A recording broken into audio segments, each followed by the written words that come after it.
Haba, fellow Lagosians, why would you allow an enemy within to assist you or orchestrate you to destroy your common heritage? Why? Why descend so low to cheap propaganda? Do you know that Lagos is the envy of the entire Africa?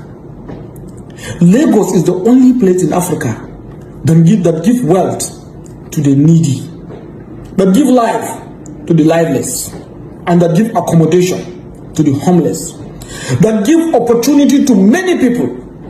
Somebody like me went to Lagos looking for wealth, and Lagos has given me back. Lagos gave me 3 beautiful daughters that are Lagosians. How do you imagine the destruction of your common heritage is what will bring about end to SARS? Where is NSARS in the Oba's palace? A root, a very strong root where your common values and your common understanding is.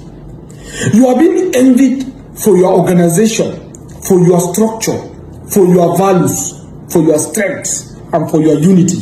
For the first time, you allow cheap propagandists to take advantage of bad protests to seek to destroy the essence of Lagos.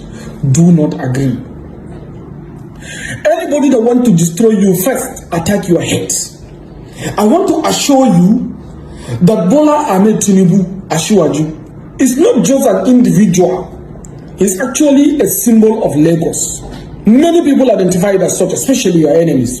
And they know that for them to destroy you, they will have to attack your head. And that is what is happening. Don't succumb to cheap propaganda of international dimension.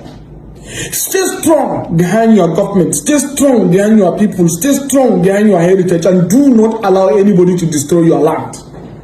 Where is NSARS in destruction of BRT buses that convey millions of people to their various destinations? Where is NSARS in the destruction of TV stations?